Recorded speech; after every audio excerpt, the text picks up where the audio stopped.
오늘 말씀은 고린도전서 4장 18절 말씀을 중심으로 4차 혁명을 넘어 5차 혁명 시대의 교회에 대해서 말씀을 드리겠습니다.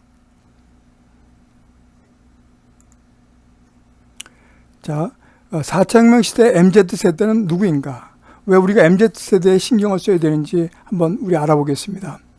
과거에는 우리가 TV, 신문, 잡지, 광고를 통해서 우리가 모든 제품을 선택을 했습니다. 그렇지만 지금은 소비자 패턴이 완전히 바뀌었습니다. 내가 원하는 정보만 골라서 보기 시작했습니다. 그리고 그것이 어떻게 되냐면 상품 구매 결정이 광고에 의한 것이 아니라 여기 나오는 요 리뷰를 통해서 과연 리뷰가 몇 개이냐, 상품평이 어떠냐에 따라서 우리가 구매 패턴이 달라지고 있다고 봤습니다. 그래서 우리가 어떤 사람이냐면 우리를 보통 호모 사피언스라고 얘기하는데 거기에 포노라는 게 들어갔습니다. 보고, 듣고, 찍고, 그 다음에 인터넷 서핑하고 내비게이션하고 게임하고 모든 것들, 이런 것들이기 때문에 이게 사람이 일부라고 생각해서 호모 포노 사피언스라고 얘기를 하게 됐습니다. 자, 그러면 새 인류의 탄생 MZ세대가 누구냐? 이번에도 마찬가지 대통령 선거할 때 이 MZ세대의 흐름이 그 사람들의 주장이 엄청나게 강했던 것을 우리가 알 수 있었습니다. 1981년서부터 96년 출생한 자들이고 인터넷 시대에 성장한 세대, 디지털 원주민이라고 얘기를 우리가 하고 있습니다. 모바일, 인터넷, 소셜미디어에 친숙한 세대고요. 가장 즐기는 것은 뭐냐면 이 사람들이 즐기는 것은 여가생활로서 유튜브 감상이 72.8%나 된다는 것이 나왔습니다. 출산율 감소 시대에 탄생한 자들이었고요. 그 다음에 경제공황으로 인하여 청년 실업증, 코비드-19으로 등해서 불황을 겪은 사람들이었습니다. 그래서 이들이 가장 중요한 것이 여기는 것이 바로 뭐냐? 이런 소통입니다. 우리가 모르는 소통, 넷플릭스와 같은 영화를 무제한으로 보는 이런 것들, 유튜브, 페이스북, 인스타그램 이런 것들을 갖다 무지하게 중요시 여기는 사람들입니다. 그래서 개인주의며 자기 중심적이고 자신의 가치를 가장 중심 여긴다는 얘기죠. 그래서 어떤 사람의 말도 우리가 통하지 않습니다. 우리가 직장을 갈 때 직장 상사의 눈치를 보면서 우리가 퇴근을 늦게 하는데 이 사람들은 그렇지 않습니다. 저 퇴근하겠습니다라고 얘기하는 사람들입니다.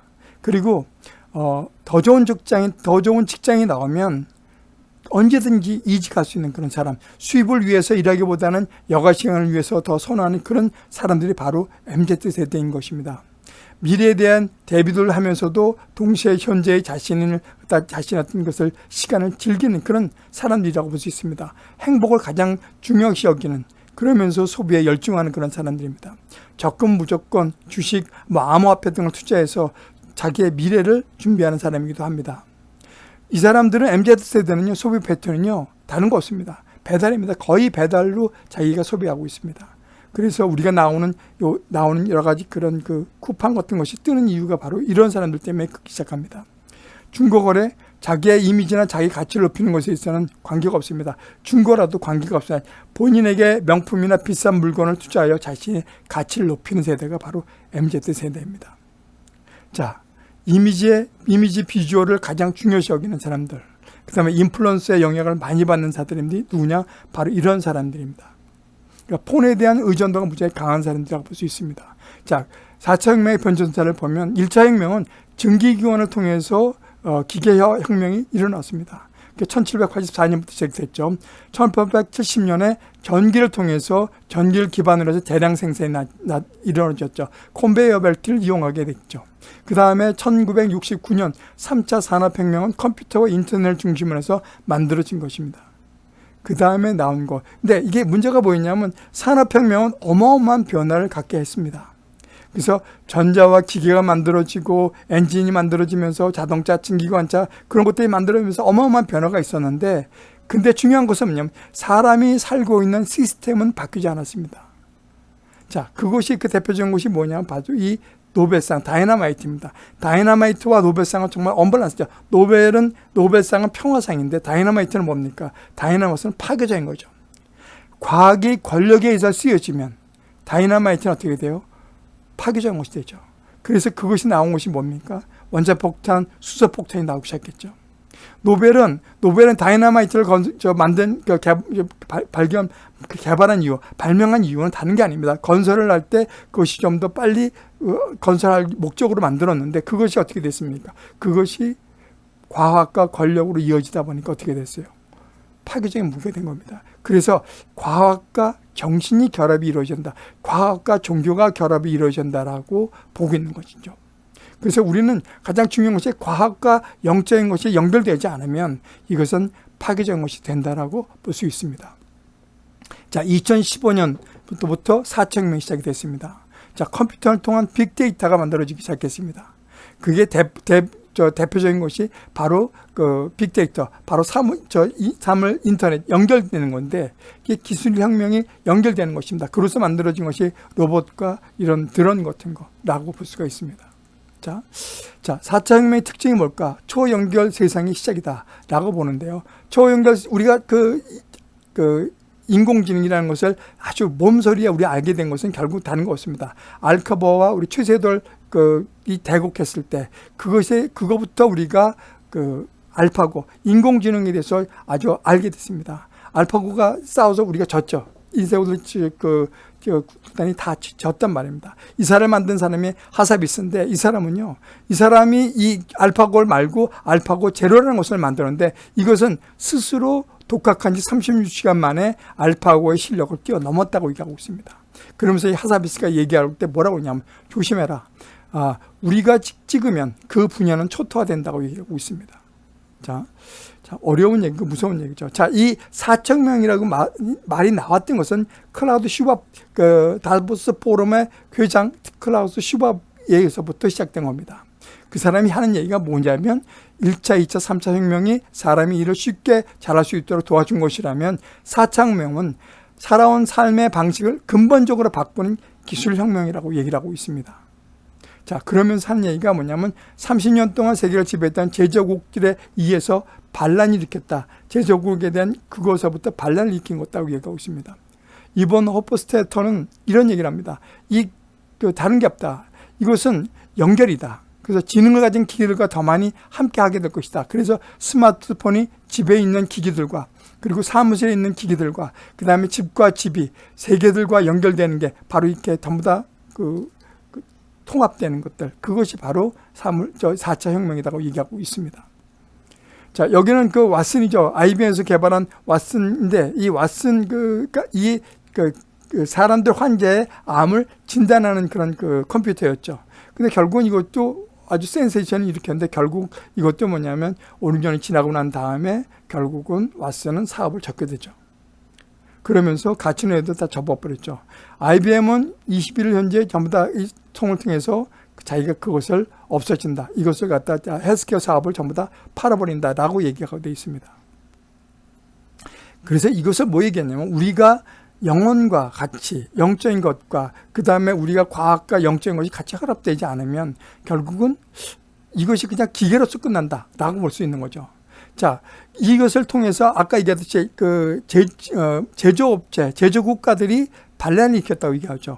그 내용은 이겁니다. 자, 1990년대는요, 일본들이 세계 기업 총 시가총액의 10개 기업을 보면 거의 8개 기업이 전부 다 일본 기업이었습니다. 2010년도에는 어떻게 되냐면 중국 기업이 들어와 있고요. 나머지는 전부 다 미국 기업입니다.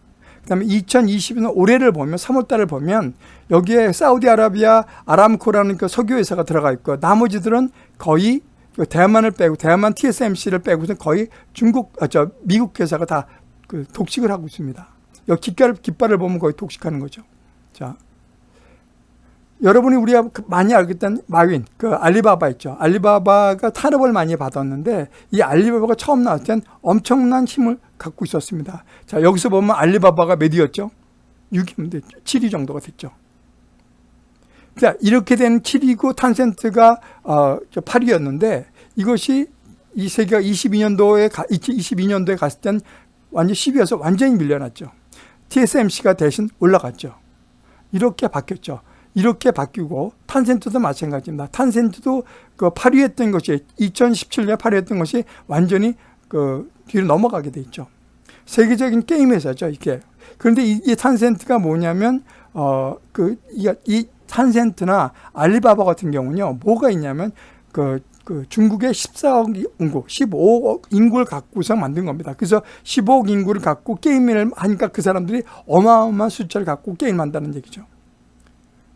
자, 이 알리바바는 인터넷 쇼핑몰 그 회사고요. 자, 근데 여기서 보면 세계 IT 인터넷 기업 총액 순위 10위를 보면 여기서부터 탄센트와 알리바바와 탄센트가 6위, 7위가 됐는데 이 2022년도에서 보면 8위, 9위로 그러니까 8위하고 10위로 넘어갔습니다. 삼성은 8위에서 9위로 내려갔고요. 거기를 누가 차지했냐면 TSMC가 차지했습니다. 우리가 1990년도 1위 기업에 있던 IBM은 17위로 넘어갔죠. 근데 여러분이 한번 보십시오. 914조에서 3240조로 넘어갔습니다. 어마어마한 숫자가 넘어간 거죠. 그런 거에 비하면 삼성은 388조에서 480조, 100조가 올라갔지만 그 올라가는 그 어떤 그런 배수랄까요? 그게 어마어마하게 배수가 틀리다는 얘기죠. 구글 같은 것도 782조에서 2644조 올랐다면 뭐예요? 4배, 그러니까 4배 정도가 더 올라갔다는 얘기죠. 4배 반, 좀 모자란 거죠. 마찬가지 이것도 4배가 좀 안 되는 거죠. 3배 반, 그 정도 올라갔죠. 마이크로소프트도 마찬가지입니다. 페이스북도 그렇고요. 페이스북도 한 3배 정도 됐죠. 아마존 1배 반. 근데 이렇게 비해보면 우리나라는 정말 적게 올라갔다고 볼 수가 있죠. 자. 에어비앤비를 보겠습니다. 에어비앤비는 인터넷 숙박 공유 회사죠. 호텔 같은 게 아무것도 없다는 얘기죠. 근데 호텔 순위를 한번 쭉 보면요. 여기가 뭐냐면 여행, 엔터테인먼트 시가총액 탑 12개를 봤는데 이게 12위입니다. 이 12위인데 여기서 나오는 게 넥슨하고 CJ 엔터테인먼트가 12위고 이것은 19위입니다. 근데 1위는 디즈니거든요. 그 다음에 넷플릭스, 그 다음에 에어비앤비가 3위를 갖고 있습니다. 아무것도 없어요. 아무것도. 근데 아고다닷컴 아고다 같은 경우는 싱가포르에 본사를 두고 있는데 미국인들이 운영을 하고 있어요. 근데 그거는 뭐냐면 아고다닷컴은 에어비앤비 다음으로 나왔는데 그게 98조가 됐다는 얘기죠. 그러니까 우리가 필요한 게 뭐냐면 우리는 아이디어만 좋으면 될 수 있다라고 얘기하고 있습니다. 이 순위를 보면 여기를 쭉 순위를 한번 보면 네이치 같은 경우는요, 중국 회사인데 이 게임 회사예요, 게임 회사 이것도요. 참 콘텐츠, 커뮤니티, 통신, 상거래 중심의 온라인 서비스 업체거든요. 온라인 서비스 업체. 여기를 보면 우리가 그런 걸 알 수가 있는 겁니다. 여행사 같은 거 그렇게 나타나 있습니다. 자, 우버를 한번 보겠습니다. 택시가 하나 없는데도 택시 회사를 하고 있습니다. 공유 자동차 서비스. 우리가 보통 보면 카카오 택시 같은 거를 볼 수가 있겠죠. 자, 그러면 여기서 보면 우버가 70조가 되거든요. 자, 그 다음에 그런 게 나와 있고요. 그 다음에 우리가 테슬라 한번 보겠습니다. 테슬라. 일론 머스크 너무 유명한 사람이죠. 테슬라죠. 근데 이 사람 테슬라 같은 경우는 과거에는 별 볼일 없었던 순위도 들어오지 않았지만 이게 어디에 들어가 있습니까? 전 세계 6위에 들어가 있습니다. 자, 그러면 한번 보겠습니다. 이게 자동차 기업 시가총액 순위 톱 10인데요. 여기서 보면 딱 보면 어떻게 했습니까? 테슬라는 들어가지도 않았어요. 아예. 현대가 지금 10위로 들어가 있었죠. 근데 어떻게 되어 있습니까? 테슬라가 1위로 올라가 있습니다. 1위로. 그리고 아주 특이하게 보여주는 게 BYD입니다. BYD. BYD는 중국 전기 자동차 업체입니다. 전기 자동차 업체. 그 다음에 LG 솔루션 같은 경우는 뭐예요? 전자 배터리 업체입니다. 배터리 업체죠. 그리고 나온 게 뭐냐면 현대는 매우 16위밖에 될 수가 없습니다. 여기 LG 솔루션 같은 경우는 5위거든요. 아무것도 없는 상태에서 곧바로 올라갔다는 얘기죠. 그러니까 이게 전기 자동차와 전기 배터리가 얼마큼 중요한 요치가 있는지 그것이 나타나고 있는 것을 볼 수가 있습니다. 그러니까 결국은 우리가 제조업들이 결국 무너지고 말았다는 얘기죠. 제조업들이 무너지고 결국은 뭐가 있어요? 이 오일이나 제조업이 문제가 되는 게 아니라 데이터 가장 중요하다. 그 다음에 시대 흐름을 얼마나 빨리 타고 갈 수 있느냐. 그것이 가장 중요한 어떤 그런 기업의 가치가 올라간다는 것을 우리가 알 수가 있었습니다. 자, 4차 혁명은 과연 위기일까 기회일까? 4차 혁명은요, 레이 커스왈드가 이런 얘기했죠. 이 사람은 구글의 기술 책임자인데 이 사람이 한 얘기는 다른 거 없습니다. 인간은 점점 기계처럼 될 것이고 기계는 점점 인간처럼 될 것이라고 얘기하고 있습니다. 인공지능과 인간의 두뇌가 자연스럽게 하나가 될 것이라고 얘기하고 있습니다. 그것이 바로 나노공학과 로봇공학 이런 게 해서 생명공학이 합쳐져서 로봇공학, 인체를 닮은 로봇이 만들어질 것이라고 예측하고 있습니다. 자, 우리를 한번 보면 감시사회가 되고 있죠.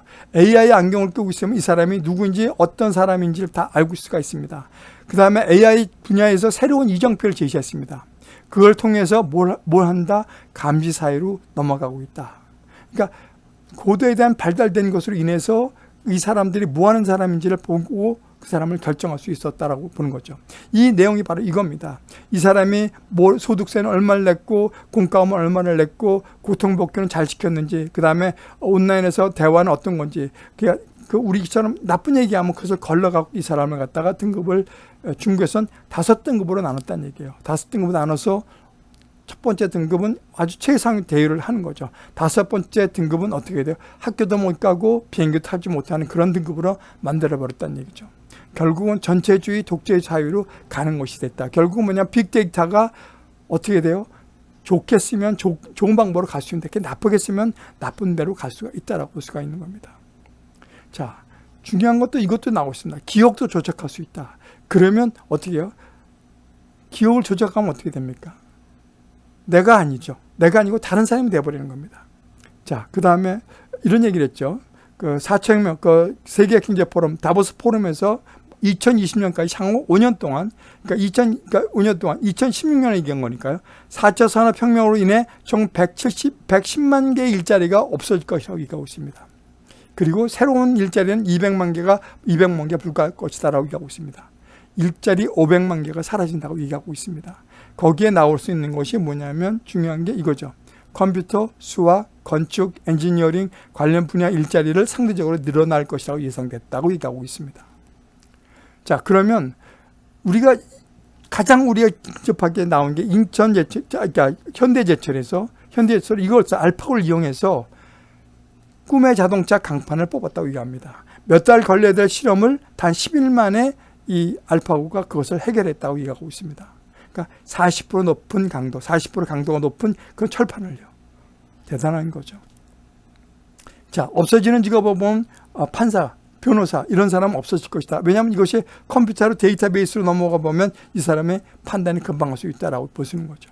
그 다음에 아까도 왔은 것처럼 의사도 없어질 수도 있다. 라고 보는 거죠. 수술하는 거는 없어질 수 없죠. 근데 이제 판단하고 판독할 수 있는 것들. 예를 들어서 이제 그 MRI 판독하는 것들. 그런 것은 대충 그 기계로 바꿀 수가 있다라고 보는 거죠.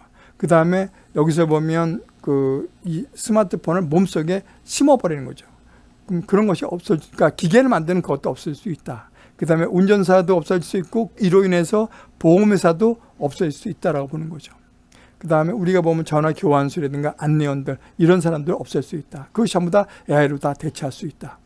그 다음에 감독, 그 다음에 요리사도 전부 다 이것이 이 중국이 요번에 그 북경올림픽에서 동계올림픽에서 로봇이 요리를 했죠. 그것이 요번에 보인 겁니다. 맛은 없다고 그랬는데 그 정교하지 못했다는 것을 알 수가 있습니다. 이 초밥도 마찬가지. 초밥 로봇이 나왔습니다. 이건 밥알 개수와 온도 이거에 따라서 여자일 것이냐 남자일 것이냐 다 알아서 만들어진 로봇이 나왔다는 얘기죠. 그 다음에 일자리, 그러니까 노동도 하는 사람들 그것을 로봇으로 다 대체할 것이다. 그 다음에 중요한 것이 이런 거. 내가 굳이 백화점을 가지 않더라도 백화점도 없어질 수 있다. 백화점도 안 가더라도 이런 것을 온라인에서 내가 옷을 갖다 입은 것처럼 보여주면 굳이 갈 필요도 없다라는 걸 알 수가 있다는 거죠. 그 다음에 살아남을 수 있는 것들이 뭐냐. 아까도 얘기했지만 컴퓨터, 수학, 건축, 엔지니어링 분야는 일자리가 살아남을 것이다. 그 다음에 사진기자, 그 다음에 사진사, 사진기자, 그 다음에 소방서 같은 거. 그 다음에 엔터테인먼트 사업들은 살아남을 것이다. 그 다음에 목회 성직자, 그 다음에 인간과 상대하는 것들은 우리가 살아남을 수 있다라고 얘기한 거예요. 그래서 직관, 창의력, 즉흥적인 능력, 문제 해결 능력들은 미래 사회보다 필요하다고 얘기하고 있습니다. 자, 대학도 마찬가지 사이버로 다 전환될 것이다 라고 얘기하고 있습니다. 그러니까 지금 구글하고 페이스북에서도 보면 와서 오프라인으로 와라 그랬더니 나 그럼 퇴직하겠다고 얘기했다요. 그러니까 그러면 그냥 온라인으로 다 해라. 그래도 관계없다라고 했다고 얘기하거든요. 대학도 마찬가지 사이버 대학으로 바꿔질 것이라고 보는 거죠. 자, 4차 혁명. 인간이 신의 영역에 도전할 것이며 그 분야에는 생명공학 분야가 될 것이라고 얘기하고 있습니다. 이게 무슨 얘기냐? 우리가 생명 분야 쪽으로 갈 수가 있다라고 하는 겁니다. 이게 뭡니까? 로봇 소피아죠. 이가 뭐냐면 말도 하고 그 다음에 그 사람처럼 표정도 짓고 얼굴 하는 것이 나와 있죠. 소피아가. 그보다 더 나온 것이 뭐냐면 이거죠. 아멜리아가 나왔죠. 인간이 직업까지 노리는 AI 비서가 돼 있죠.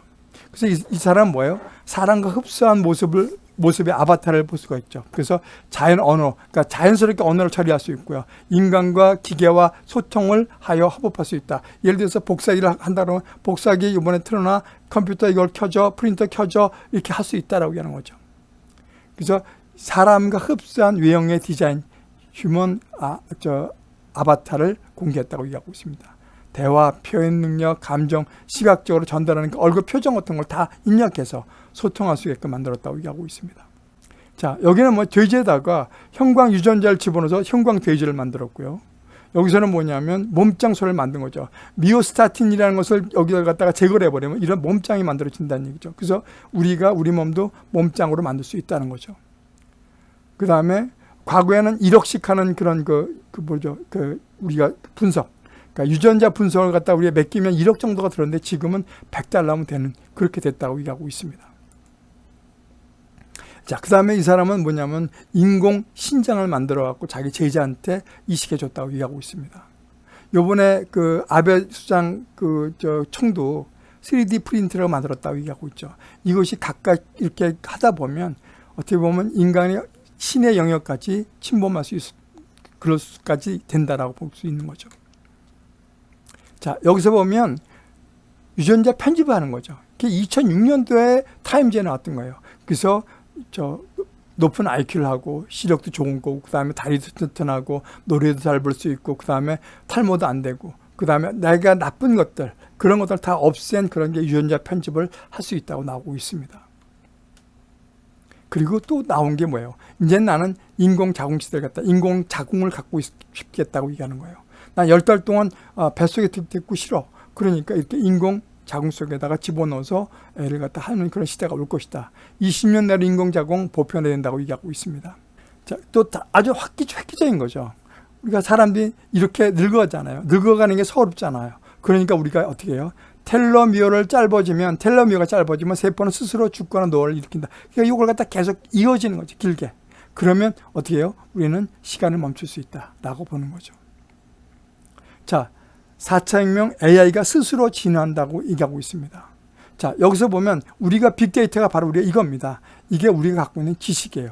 그러면 우리가 이걸 갖고서 우리가 경험으로 만들 수 있는 것은 요거밖에 한계가 없습니다. 이런 거밖에 한계가 되지 않아요. 그렇지만 크리에이티브한 것을 집어넣어주면 이렇게 만들어지는 시대가 올 것이라고 얘기하는 겁니다. 이게 바로 AI라고 얘기하는 겁니다. 그래서 AI는 창조의 경험이다.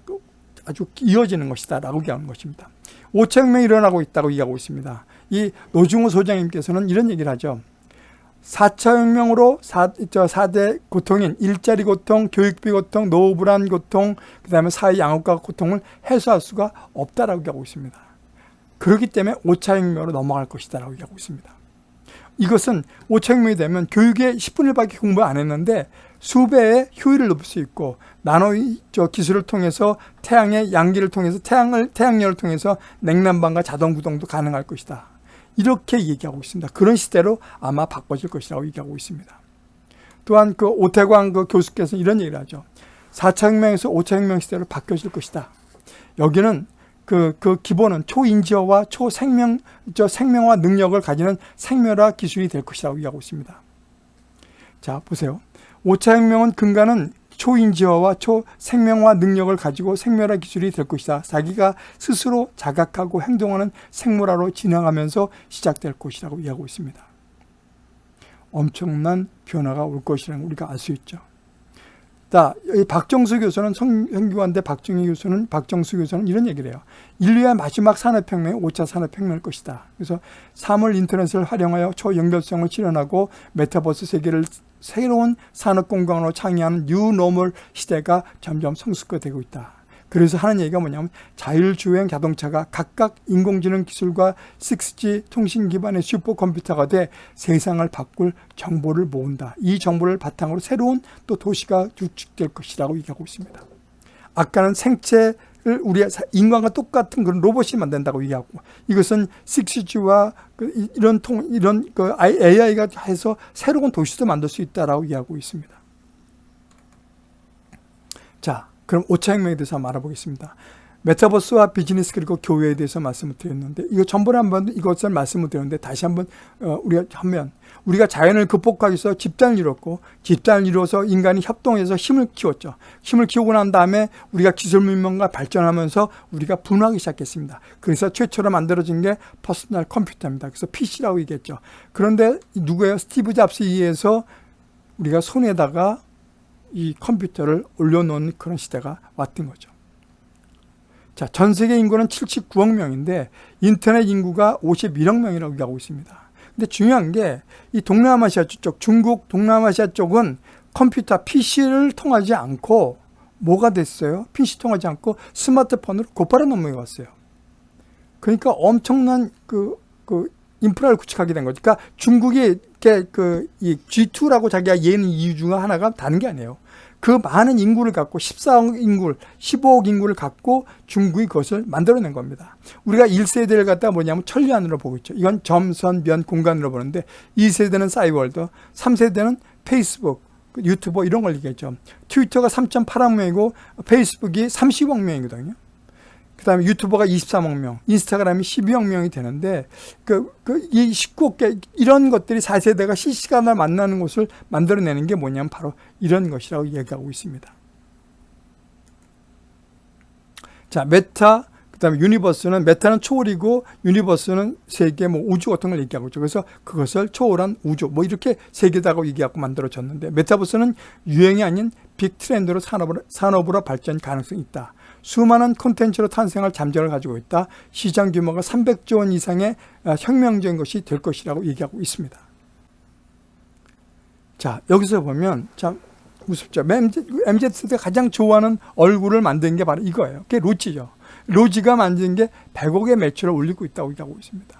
여기에 미켈라 같은 경우는 타임스 선적 가장 영향력 있는 25인 중에 한 사람. 이게 지방시 모델도 하고 팔로우 수 300만인데 연매출이 130억이라고 얘기하고 있습니다. 그 다음에 신해철 DJ가 얘기가 나오고 있죠.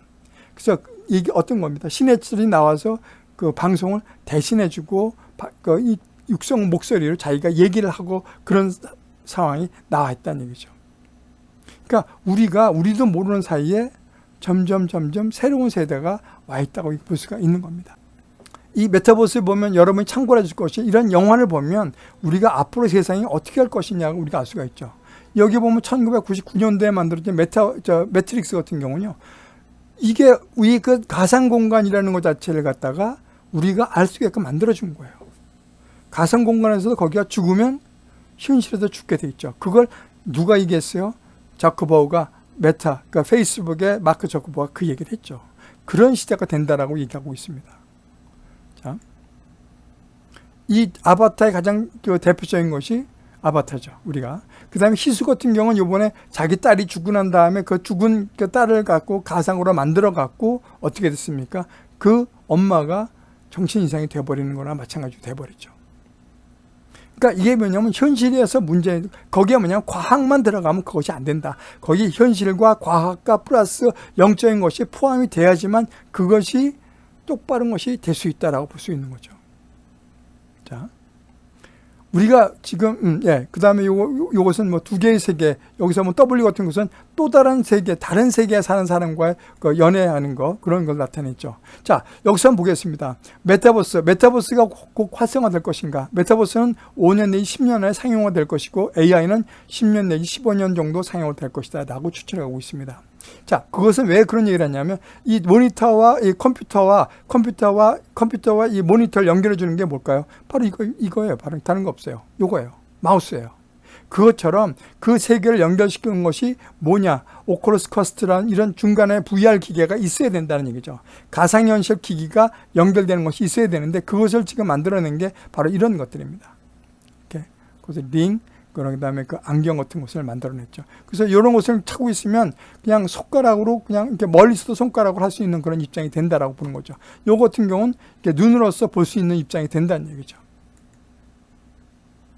자, 메타버스는 다른 거 없습니다. 메타버스는 27억 명, 30억 명이죠. 자기가 있는 그 30억 명의 그 회원수를 갖고 그것을 거대한 가입자를 갖다 소통의 장으로 만들어주겠다라고 얘기하는 겁니다. 그래서 이 저커버그는 뭐냐면 이 소프트웨어, 그 다음에 하드웨어, 그 다음에 게임 모든 것을 통합해서 자기네가 모든 걸 사겠다고 얘기하고요. 마이크로소프트는 완전히 자기가 갖고 있는 그 기반, 그 어떤 그 업무용 그 프로그램 있죠. 윈도우, 엑셀, 파워포인트 이런 걸 기반으로 해서 업무용으로 자기는 특화돼서 만들어지겠다. 그래서 여기서 인테리어 같은 경우도 내가 이 사람이 얼마큼 서 있느냐, 그 다음에 서 있느냐, 무엇은 제품을 얼마큼 보느냐에 따라서 이 디스플레이 방법을 갖다가 바꾸겠다. 그런 걸 만들어냈다는 얘기죠. 애플은 현재 이런 그 기기밖에 만들지 않았고요. 그 다음에 엔비디아라는 것을 엔비디아가 아까 제가 말씀드린 엔비디아가 어떻게 됐어요? 그 10대 이번에 기업 순위 그 10기 안에 들어간 게 바로 엔비디아입니다. 바로 이거죠. 메타, 그러니까 페이스북 이거 다 들어간 거기에 다 들어간 회사들입니다. 이것이요. 이게 엔비디아는 다른 거 없죠. 그래픽 기술을 재현함으로 해서 메타버스를 만드는데 인프라 장악할 수 있는 것이 바로 엔비디아거든요. 아바타 디자인, 그러니까 디자인하는 회사라고 볼 수 있는 거죠. 그게 그 가상 공간을 만들면서 이런 것이 활성화되어 있는 거죠. 그리고 인공지능 비서를 통해서 주문도 하고, 이게 주문도 하는 거죠. 그 다음에 그 언어를 통해서 다국어 언어를, 그러니까 그 가능하게 동시 통역이 가능한 그런 비서도 만드는 것이 엔비디아입니다. 그 다음에 일론 머스크가 얘기한 게 뭐냐면 머리에 이식하는 스마트 키를 만들겠다고 얘기하는 거죠. 아까 손에다가 스마트폰을 만드는 거와 똑같은 겁니다. 그것을 어디다 얘기했어요? 뇌에다 이식하겠다고 얘기한 겁니다. 뇌에다가. 그래서 하반신 마비나 사지 마비 환자를 대상으로 뇌에 소형화된 뉴럴링 크기 뉴럴 링크 기계를 삽입하는 실험을 진행할 것이라고 예정할 것이라고 얘기하고 있습니다. 그래서 이 사람들이 뭐냐면 이게 요런 것을요, 뇌에다 삽입하는 거죠. 이게 뇌에 삽입하는 기계입니다. 이게. 그래서 이렇게 해서 그 사람을 갖다가 아픈 사람, 그런 사람도 이런 거로 해서 조정하겠다. 뇌를 조정하겠다고 얘기하고 있습니다. 자, 우리나라에서는 그럼 과연 메타버스가 얼마큼이냐? 제페토, 이플랜드 이런 거 있는데 SK텔레콤에서 이플랜드를 하고 있고요. KT에서 그런 것을 계속 준비하고 있고요. 그다음에 NC소프트에서 유니버스라는 그런 메타버스를 운영하고 있고요. 펄어비스 같은 걸 펄어비스도 게임 회사를 통해서 그런 메타버스를 형태를 제작하고 있고요. 네이버에서 제페토와 아크버스 두 개를 출시했다는 얘기죠. 이게 메타버스 시장 규모는 2020년에 460억이지만 2025년도에는 2,800으로 올라갈 것이라고 얘기하고 있습니다. 그래서 어마어마한 투자를 많이 하고 있죠. 그 직방이라는 회사는요, 어떤 거냐면 그 오프라인 사무실을 다 없애버렸어요. 그리고 오로지 뭐만 있냐? 오로지 온라인 사무실만 있는 거죠. 그래서 직방은 메타폴리스라는 그런 그걸 만들었는데 여기 이런 거죠. 이게 전부 다 뭐냐면 메타버스예요. 그래서 사람들이 다 들어가고 여기서 회의하고 그런 겁니다. 그래서 뭐냐면 100% 비대면 근무를 지향하는 그런 회사예요. 근데 이 회사가 아주 그냥 뭐 복리나 이런 것이 안 되냐? 아니에요. 강남에 무지무지 큰 건물에서 복지도 무지하게 좋은 그런 복지를 혜택을 주면서도 했던 그런 업체예요. 그래서 뭐 통건도 필요 없고요. 통건도 필요 없으니까 어차피 그 인터넷에 들어가니까 관계없죠. 그 다음에 만약 그 사람과 만났을 때 부동산 중개이기 때문에 부동산 실물을 보여줄 땐 만나서 하는 오프라인 사무실을 만들고 그렇게 해서 운영하고 있는 회사입니다. 그렇게 지금 되고 있는 거예요. 그 다음에 게더타운이라는 것은요, 다른 거 없어요. 게더타운이라는 것은 교육을 대행해 주는 곳이에요. 교육을 대행해 주는 것. 그래서 우리가 줌에서 우리가 불편했던 그런 부분들을 갖다가 여기서 게더타운에서 그것을 좀 보완해 줬던 그런 겁니다.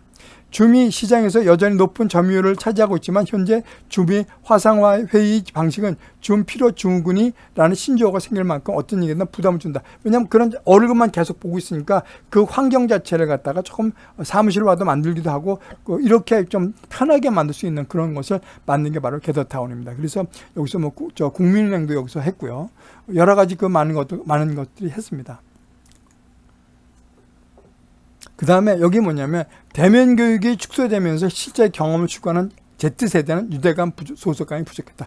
이게 바로 아까 말씀드렸던 여기서 국민은행에서 게더타운에서 신입해온 교육을 했는데 중요한 게 뭐냐면 Z세대는 사람과 만나서 부닥쳐서 얘기도 하고 뭐 이렇게 영적으로 교감하고 교감을 해줘야 되는데 터치도 하고 다 해줘야 되는데 그런 게 없다 보니까 유대감이나 소속감이 부족하다고 이해하고 있습니다. 그래서 이게 우리가 그 5차 혁명, 4차 혁명, 5차 혁명이 과연 득이 될 것인가, 실이 될 것인가 봤을 때 중요한 것은 우리가 어떤 그 영적인 것들, 우리 기본적인 영적인 것들, 어떤 그런 것들, 혼적인 것들, 그런 것들이 결합이 되지 않으면 똑바로 된 그 모럴이 어떤 걸 커스텀이 그런 게 주입되지 않는다면 기계만의 어떤 것이 된다면 그것이 권력화가도 될 수 있고요.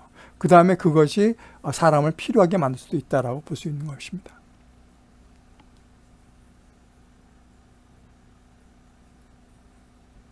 자, 제페토를 보면요.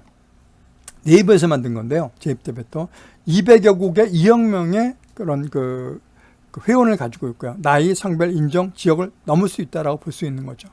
자, 그 다음에 나온 게 이제 제페토에 뭐가 있냐면 구찌, 나이키, 캔버스, 디즈니 이런 것들이 있다는 얘기예요. 아니 근데 가상 공간에 이게 왜 있어요? 말도 안 되죠. 그렇지만 이런 업점이 들어왔다는 것은 뭘까요? 다른 게 아니라 이것이 앞으로 가능성이 있다라고 보기 때문에 입점을 했다는 얘기죠. 그 옷을 입고 제페토에서 구찌나 나이키를 돈 주고 산다는 얘기예요. 중요한 건 뭐냐면 유명한 래퍼 트래비스가 포트나이트라는 게임 회사에 있어요. 포트나이트에서 콘서트를 열었어요. 그래서 30만 명이 접속을 해서 그것을 시청하고 수익이 222억 원이나 됐다는 얘기죠. 그 다음에 방탄소년단도 마찬가지예요. 방탄소년단도 BTS도요. 지난해 9월 북미 유럽 시장을 점유율 1위인 슈팅 게임 포트나이트에서 신곡 다이너마이트를 갖다가 안무 영상을 여기서 최초로 공개했다고 얘기하고 있습니다. 자, 또 하나 웃기는 얘기는요. 봉이 김소달 뺨치는 메타버스 가상공간 땅이 51억에 팔렸다. 과연 이것이 50억에 팔렸는데 과연 이것이 잘 이루어진다면 관계가 없는데 이것이 정말 사기꾼이라면 나중에 어떻게 될 것이냐. 이런 생각도 한번 해볼 필요가 있습니다. 자, 여기서 나온 게 뭐냐면 이 어스2라는 게 나오죠. 또 다른 지구라고 얘기하는데 이 지구를 갖다가 이것을 다 구매한 겁니다. 이거 빨간색 보이시는 것죠. 이런 것들은 다 구매가 된 것들입니다. 이런 건 구매가 안 된 건데 이런 건 다 구매가 된 겁니다. 근데 이것을 갖다 누가 사느냐? 이 사람들은 이것을 비즈니스로 갖고서 이것을 먼저 선점해서 사고 난 다음에 이것을 나중에 다시 그 어떤 그런 상용화 시킬 수 있는 그런 그 투자, 주식 투자 똑같은 그런 개념으로 투자라고 있고 있습니다. 선택은요, 여러분. 선택은 여러분 몫이라고 저는 생각합니다. 어떻게 하는 것이 더 좋은지 나쁜 것은 여러분이 선택한다고 저는 볼 수 있고요. 그로 인해서 세상이 바뀔 수도 있다고 보는 거죠. 자, 우리에는 무엇이 문제일까? 정치적인 문제를 한번 봤습니다. 정치적인 문제는 다른 거 아닙니다. 이렇게 치면 AI 안경을 쓰고 난 다음에 사람을 통제하고 사람을 분류하고 그런 것이냐. 왜냐하면 여기에 이 홍콩인데 홍콩 시위할 때 그 가로등을 쓰러뜨려 버렸죠. 그 시민들이. 그 이유가 뭐냐면 여기서 CCTV가 그 사람이 어떤 사람이 이것을 갖다가 하고 있는지 데이터베이스가 다 있는 거예요. 그래서 누가 데모를 했는지 누가 과격하게 했는지 그걸 다 데이터베이스 하겠다는 얘기예요. 그래갖고 이것을 5등급으로 나눴다고 얘기하는 겁니다. 또 하나 얘기는 뭐냐면 대통령도요. 트위터에서 쫓아내버렸어요. 계정을 없애버렸어요. 폭파시켜버렸어요. 페이스북도 마찬가지고요. 자, 문제는 이거예요. 정치적 문제는 정보 통제와 정치적 파고다. 이게 뭐냐면 이것을 통제하다 보면 결국 누구예요? 그것으로 해서 국민들을 갖다가 통제할 수 있는 그런 기회가 된다는 얘기예요.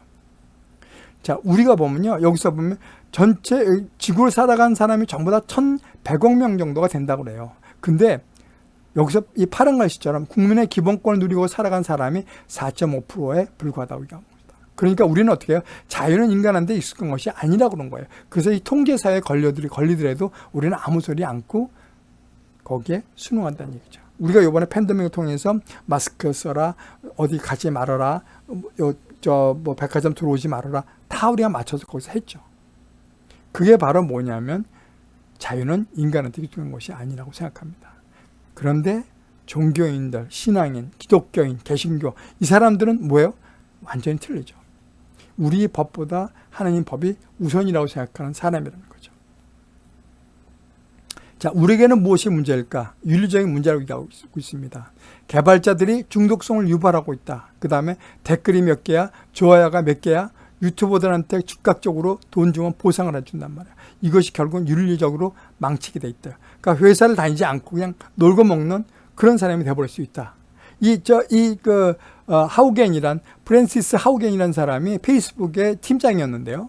전 페이스북 프로덕트 매니저였는데 이 사람이 페이스북은 잘못하고 있다. 그렇게 얘기하고 있습니다. 그래서 고발령에 보면 자신의 신체에 대해 부정적인 감정을 느끼게 하고요.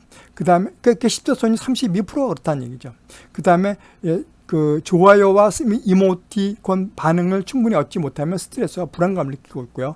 청소년에게 미치는 유해성을 감추고 허위 정보 유포를 통제하지 않았다. 이건 바로 뒤에 나오겠습니다. 이거 다시 한번 얘기하고 있고요. 그 다음에 미국과 영국 10대 2,500명 조사한 결과 미국은 21%, 영국은 18%가 인스타그램을 시작하면서 고독함을 더 느꼈다. 그 다음에 10대 소녀 32%가 인스타그램이 나를 더욱더 비참하게 만든다. 그 다음에 10대 소녀 3명 중 1명이 멋진 몸매와 항상 행복해 보이는 인플루언서와 사회적 비교 때문에 좌절과 불안감을 느낀다고 우리가 하고 있습니다. 우리는 페이스북에다가 우리가 올릴 때 뭘 보입니까? 가장 좋은 것들. 내가 항상 된장국에다가 김치찌개에다가 밥을 먹으면서도 아주 좋은 것들. 양식을 먹거나 파스타를 먹거나 피자를 먹거나 그런 사진을 다 올린단 말이에요. 그러면 상대적인 박탈감을 느낄 수 있다라고 얘기한 겁니다. 페이스북은요, 뭐 했냐면 공공의 이익보다 자사의 이익을 우선한 페이스북이라고 하고 있습니다. 자, 페이스북 10대 이용자가 2019년 이후 10% 감소했고 향후 2년 동안 45%가 감소할 것으로 전망되다 보니까 어떻게 됐겠어요? 아주 이상한 걸 만드는 거예요. 자, 아까 하우겐이 얘기한 게 뭐냐면 혐오를 일으키는 자극적인 광고 등을 지켜보는 시간을 등을 우선적으로 만들었다고 얘기하고 있어요. 그러니까 좋은 광고보다는 아주 자극적인 광고. 사용자가 콘텐츠를 수동적으로 지켜보는 시간은 부정적으로 인식하게 만들었고요. 그 다음에 좋아요나 이런 댓글을 갖다 적극적으로 표현할 수 있게끔 만들었다고 얘기하고 있습니다. 그러니까 어떻게 해요? 중요한 게 자기가 좋은 것들, 자기에 필요한 것들만 했다고 얘기하고 있습니다. 자기의 자사의 이익만을 상위 가치로 두면서 사회에 미치는 해악을 방치했다는 우려가 있었다고 얘기하고 있습니다. 자, 그 다음에 또 하나는 이거 있습니다. 성매매 모집의 59%는 페이스북에서 이루어졌다고 얘기하고 있습니다. 워싱턴시 위치한 인신매매 연구소를 인용, 미국 성매매 사건 피해자 30%는 인터넷에서 발생했다고 얘기하고 있습니다. 그 경로 중 페이스북이 절반 이상을 차지했다고 얘기하고 있습니다. 피해자 35%는 만 14세에서 17세 사이의 미성년자가 대부분이었다고 얘기하고 있습니다. 여러분, 이런 걸 보면 우리가 이것이 과연 4,000명, 5,000명, 이런 것이 과연 좋은 것인가? 여러분, 우리가 아까도 얘기했지만 다이너마이트가 우리가 건설적으로 사용하지 않고 우리가 파괴적으로 생각하고 권력과 이런 것으로 이용된다면 그것은 파괴적인 무기가 된다는 얘기죠. 페이스북에 좋게 하면 정보를 우리가 습득하고 좋은 걸 가질 수가 있지만 그것이 나쁘게 악용되면 이런 부작용이 나타날 수 있다고 볼 수 있는 거예요. 자, 여기서 보면 미 기술주 급락, 닷컴 버블 붕괴 갖고도 다르다. 미국의 기술주 급락했다고 얘기하고 있습니다. 2000년도 닷컴 붕괴와 같으면서도 다르다고 얘기하고 있는데, 자, 여기서 보면 이렇게 돼요. 넷플릭스 주가가 점점 고점 대비 74% 떨어졌다는 얘기예요. 고점 대비 74%가 떨어졌고 전기차를 만드는 테슬라와 반도체 업체인 엔비디아, 아까 얘기했던 엔비디아 얘기했죠. 우리가 4,000명 나왔던 메타버스에 나왔던 것들이죠. 사회 강경망 서비스의 최강자인 메타, 페이스북의 주가가 모두 50% 정도 하락했다고 얘기하고 있습니다. 근데 아까 얘기했던 마이크로소프트, 애플, 마이크로소프트, 상위 구글 그런 포털은요 변하지가 않았어요. 3배 반 이렇게 올라갔지만 얘네들은 그렇게 올라가지 않았다는 얘기죠. 우리에게는 무엇이 문제일까? 교회를 향한 도전이라고 제가 제목 썼는데, 사회에서 개신교에 대한 타락이 너무 심하다는 얘기죠. 교회발 뭐다. 교회발 뭐다. 항상 교회는 열심히 방역하고 열심히 손 씻고 열심히 했는 명단 제출했는데도 불구하고 통제를 한 거예요. 그 다음에 모해발 뭐 확산됐다. 그런 것들. 그리고 또 하나 뭐냐면 우리가 그래서 좀 가서 예배 드릴 수 있게끔 해주시오 그랬더니 법원에서도 안 돼 라고 해버렸다는 얘기예요. 종교의 자유, 제한에 따른 손해에 비해 공익이 보다 더 큰 것으로 판단됐다. 무슨 얘기예요? 우리가 지하철은 그렇게 많았음에도 불구하고 명단도 안 적고 가까이 있죠. 교회는 그렇지 않았어요. 띄엄띄엄 앉았음에도 불구하고 뭘 해요? 그렇게 탄압을 시켰다는 얘기죠. 그러면서 뭐예요? 목회 포기하고 싶은 사람들이 너무 많이 생겼다. 그리고 교인 수가 점점 들어갔고 그것이 다시 돌아올 수 있다는 것이 안 된다. 돌아오지 않고 있다라고 얘기하는 거예요. 그러면서 만 개의 교회가 이걸로 인해서 사라졌다고 얘기하고 있습니다. 결국은 개척교회들이죠. 그 다음에 20명 이하의 초소형 교회 목회자들의 경우 4명 중 1명이 가까이의 목사들이 목회를 포기하고 싶다고 얘기하고 있습니다. 그럼 뭐 때문에 이렇게 만들었느냐? 그러면 그런 걸 우리가 대안하기 위해서 과연 메타버스가 대안이 될 수 있느냐? 과연 떠난 교인들이 메타버스 통해서 돌아올 수 있을까? 그런데 왜 이걸 통해서 팬데믹을 통해서 2년 동안 비대면을 갖다 활성화시켰을까? 여러분 그걸 잘 중요시 알아야 된다는 얘기죠. 자, 보겠습니다. 이게 이제 메타버스를 갖다가 이용한 교회를 갖다가 지금 만든 겁니다. 그러니까 메타버스 만든 거죠. 이 아바타가 목사님이에요. 목사님 보시고요. 그 다음에 그 찬양은 사역자가 나와서 찬양 부르고 있고요. 그 다음에 여기 나와서 찬양을 듣고, 이 사람들이 이제 들어온 사람들 있죠. 메타버스. 그 다음에 이제 오늘 설교 말씀에 대해서 그쪽 비주얼도 같이 성경 말씀과 같이 비주얼을 보여주는 거죠. 그래서 여기가 이제 홍해가 갈라지는 건데 그 내용도 보여주면서 이 내용이 나왔던 거예요. 창세기. 자, 그리고 또 하나 뭐냐면 이런 거예요. 침례를 받는다는 얘기죠. 침례를 받겠고 다 걱정하지 마라. 침례 같은 건 다 할 수 있다. 라고 얘기한 거예요. 또 하나는 뭐냐면, 자, 우리나라의 대표적으로 제일 먼저 그 메타버스를應用한 사람이 세해den교라고 보여요. 저는요. 그래서 6.25 참전용사를 메타버스를 통해서 이런 얼굴, 지금 현재 얼굴인데 이렇게 새로운 얼굴로 만들었다고 얘기하고 있어요. 그러니까 20대 얼굴로 복원했다는 얘기죠. 10명을. 그렇게 해서 메타버스를 갖다 조금씩 가상현실에 들어오게끔 우리 이 성도들을 만들게 했죠. 그 다음에 여기서 나와서 보면 한국 미디어 선교회에서 같은 경우는 난 너무 좋다. 가상현실 속에서 바이블 아카데미를 개항했다. 그래서 메타버스가 가장 유동인구가 많은 공영광장에 공간과 건축물이 조성될 예정이다. 그러니까 이렇게 가상으로 만들겠다는 얘기예요. 그리고 이렇게 이런 강의실도 만들겠다고 얘기하는 거예요. 그러니까 개척교회 같은 사람은 유혹이 될 수가 있어요. 그리고 돈이 많은 사람, 그 성도수가 많은 사람들은 이렇게 메타버스 아주 멋있게 만들어 갖고 할 수도 있어요. 근데 중요한 게 과연 영적인 것은 어디서 찾을 것인가? 영적인 것은. 자, 이런 곳에다 만들어 놓으면 내가 목회자가 여기 와서 그냥 설교만 하면 되는 거예요. 그럼 사람들은 언제든지 올 수 있다라고 얘기하는 거거든요. 자, 여기 실천신학대학교 조성돈 교수는 찬성하는 쪽이에요. 지금 세계 환경은 속도가 되겠다. 많이 변화되고 있다.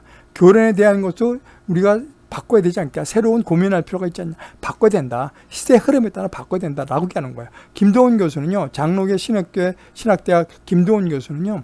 고대 교부들의 교회로는 모임과 연합을 강조했지만 영적 모임에 초점을 두었다고 하면서 교부들은 신학적 교회론에서 오늘날 가성교회 존재의 근거를 충분히 찾을 수가 있다라고 하는데 이게 가능하다고 얘기한다고 생각하는 거예요.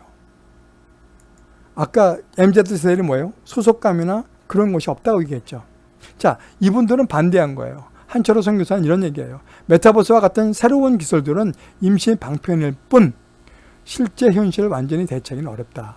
그리고 그 한일 장치인데 장정복 교수는요, 정장복 교수는 총장님이 이런 얘기했죠. 메타버스나 온라인 효과적인 커뮤니케이션 도구로서의 활용 가치는 있지만 현실과 똑같은 가치를 부여할 수는 없다. 예배의 본질은 하나님과의 교제를 다른 형태로 대체하는 것은 대단히 위험하다고 얘기하고 있습니다. 자, 메타버스요. 작 주크버거가요. 당신이 메타버스에 죽으면 현실에서 죽는다. 이렇게 얘기하고 있습니다. 그 이유가 뭐냐면 다른 게 아니에요. 내가 여기서 만약 메타버스에서 내가 이 사람이 마음에 안 들어. 그럼 어떻게 해요? 이 사람의 신분 자체를 없애버리는 거예요. 모든 것이 갖고 있거든요. 그 은행 계좌, 그 다음 이 사람 신분, 학력, 학벌 모든 걸 없애버리는 거예요. 학교까지 초등학교, 국민학교, 대학원 모든 걸 없애버리는 거예요. 그럼 이 사람은 없어져 버리는 거예요. 그러니까 메타버스에 들어가 있는 이상 뭐예요? 이 사람의 통제를 받아야 돼요. 메타버스가 만약 아까도 얘기했지만 정치적으로 딱 정해져 있어요. 내가 이걸 만들어 놓고 너 안에 들어오면 내 안에 말 들어. 그렇지 않으면 넌 파이어야. 넌 퇴출시켜버릴 거야. 그럼 죽어버리는 거예요. 이런 건 똑같은 거죠. 자, 이거예요. 4차 혁명 모든 사람들이 금방 진행할 것이라고 얘기하고 있어요. 5차 혁명은 더 빨리 갈 것이다. 보통 120년씩 이렇게 갔지만 좀 더 빨리 올 것이다 라고 얘기하고 있어요. 그래서 중요한 게 뭐냐면 전 세계 사람들이 이걸 느낀 거예요. 보이지 않는 것이 보이는 것을 무력화했다고 얘기하는 거예요. 우리는 과거에는 옛날에 미사일 같은 거, 핵무기 같은 것이 무서웠다고 생각하는데 그거보다 더 무서운 게 뭐였냐? 바이러스였다고 얘기하는 거예요. 그래서 중요한 게 뭐냐면 보이지 않는 것들, 이렇게 바이러스나 이렇게 비트코인, 코인 같은 거, 디지털 화폐, 그 다음에 우주 같은 거, 이렇게 앞으로는 보이지 않는 것에 더 투자하고 바꿔져 나갈 것이다. 근데 중요한 게 이거예요. 본질이 회복되면 목표 환경으로 바꿔된다. 본질이 회복되는 목표 환경. 이게 뭐였냐면 이거예요. 우리가 유럽 교회를 보면 유럽 교회가 참 부흥하다가 어떻게 됐어요? 주 5일 근무, 주 4일 근무로 바뀌다 보니까 성도들이 주일날 나오질 않는 거예요. 그러니까 타협을 하는 거죠. 너 이때 나와야 된다. 안 나오면 내가 갈게. 이렇게 가기 시작했어요. 그러니까 현세의 흐름에 타다 보니까 그 사람들의 욕구에 쫓아가다 보니까 어떻게 돼요? 교회는 망가지는 거예요. 교회는 무너지기 시작했어요. 바로 그런 거예요. 본질이 회복되지 않으면 안 된다. 우리가 보이지 않는 것이 더 중요하다는 것을 깨닫게 됐지 않았냐. 이것을요. 우리가요. 자, 보이지 않는 곳에 엄청난 투자할 것이다. 5차 혁명은. 그래서 교회와 사역자 사명은 건강한 영성을 그러니까 건강한 영성을 제공해 주는 것이에요. 만약 교회가 그 기능을 하지 못하면 사회는 엄청나게 혼란을 겪게 될 것이다 라고 얘기하는 거예요. 여러분 한번 보세요. 우리가 동성애 같은 거 반대하는 거 스님들 나온 거 봤어요? 천주교 신부들 나와서 하는 거 봤어요? 없어요. 개신교만 나와서 하는 거예요. 미래학자들은요 뭐라고 얘기하느냐면 이런 얘기를 하는 거예요. 영성의 시대라고 말하고 있어요. 현재 우리가 살고 있는 시대는 영성의 시대라고 얘기하는 거예요. 그래서 기독교 말고도 불교, 천주교, 무당 뭐 여러 가지 영성이 있다고 하는데만 영화를 봐도 그래요. 차원이 다른 것을 요새 나오는 게 뭐예요? 도깨비도 나오고 심과 함께 뭐 이런 좀비 영화 이런 것도 너무 많이 나오잖아요. 이게 뭐예요? 영성적인 것이거든요. 영성적인 거. 자, 우리가 보이는 것이 실체가 없지만 기독교 관점에서 보면 보이는 것이 아니라 보이지 않는 것이 실체라는 것이에요. 그러니까 우리는 보이는 것을 좀 쫓고 있다는 얘기죠. 자, 앞으로 보이지 않는 영적인 부분에 엄청난 관심이 많이 쏟아질 것이라고 얘기하는 거예요. 근데 뭐냐, 우리는 점점 건전치 못한 잡다한 영성에 빠질 우려가 있어요. 그죠? 우리가 보면 아까도 봤지만 그런 쪽, 음란한 쪽으로 그렇게 빠져나갈 수도 있고요. 여러 가지 어떤 그런 만문신의 돈에 빠져나갈 수 있고요. 과학이 발달되면서 우리가 삶은 무지하게 편리해질 수 있고 그 자체가 편리해졌지만 그 자체가 그 삶의 질이 아니란 얘기죠. 우리가 생체 로봇, 우리가 인간과 똑같은 로봇을 우리가 샀을 때 그로 인해서 가정 파탄이 나고 그로 인해서 생체 로봇이니까 그것을 사랑할 수 있는 그런 입장이 되는 거예요. 요새 그런 거죠. 섹스 인형 그거하고 결혼한 중국 사람도 있어요. 그렇게 영적으로 타락할 수 있다는 얘기죠. 우리가 가서 중요한 것은 뭐예요? 영적인 건데 우리는 영적인 것보다도 우리가 실현적으로 보이는 것을 더 육관하고 있거든요. 그러니까 중요한 것은 우리가 주력해야 되는 것은 정말 그래요. 예보의 회복이에요. 이미지의 회복이에요. 그죠? 팬데믹을 통해서 교회가 회복되면 최고의 기회이며 아주 최후의, 아마 그것은 최후의 기회일 수도 있다는 얘기예요. 시대형을 따라가는 것에 너무 치우친 현대 교회가 있어요. 그러니까 아까도 말씀드렸지만 우리가 지금 메타버스 그런 게 혹시 아닌가, 저는 그렇게 보고 있습니다. 그리고 유럽 교회를 봤을 때 유럽 교회 그 성도들이 안 왔을 때 성도들한테 무조건 주일은 지켜야 된다, 십계명을 지켜야 된다 라고 끝까지 얘기했다면, 우리가 세상의 법보다 하느님의 법이 더 우선이다라고 얘기했다면, 그래도 금요일날 놀고 주일날 지키면 되는 거 아니에요. 주일날, 그러니까 금요일날 끝나서 토요일날까지 놀고 주일날 와서 예배 드리면 되는 거거든요. 근데 그런 걸 얘기하지 않았어요. 왜요? 성도들 떨어져 나갈까 봐. 과학과 지식이 발달됨에 따라 영성은 점점 쇠퇴해 갔다고 얘기해요. 만몬신이 발달돼 보니까 어떻게 점점 영성은 어떻게 해요? 쇠퇴해 갔죠. 신경 쓰지 않았죠. 그것이 나온 게 바로 자유주의 신학이에요. 교회의 목적은 죄와 사망의 권세에 맞서 싸우고 군대로 양성하는 것. 이 세상을 이기는 것이지 이 세상을 따라가는 것이 아니라는 것을 여러분 분명히 기억해야 될 필요가 있어요. 이기는 자가 되라는 말씀에 대해서 한번 쭉 읽어보겠습니다. 요한계시록 2장 7절과 26절을 보면, 귀 있는 자는 성령의 교회들에게 하시는 말씀을 들을지어다. 이기는 그에게는 내가 하느님의 낙원에 있는 생명나무 열매를 주어 먹게 하리라. 26절, 이기는 자와 끝까지 내 일을 지키는 그에게 만국을 다스리는 권세를 주겠다고 말씀하고 계십니다. 요한계시록 3장 12절에 보면, 이기는 자는 내 하느님의 성전에 기둥이 되게 하리니 그가 결코 다시 나가지 아니하리라. 내가 하느님의 이름과 하느님의 성 곧 하늘에서 내 하느님께로부터 내려오는 새 예루살렘의 이름과 나의 새 이름을 그 위에 기록하리라고 말씀하고 계십니다.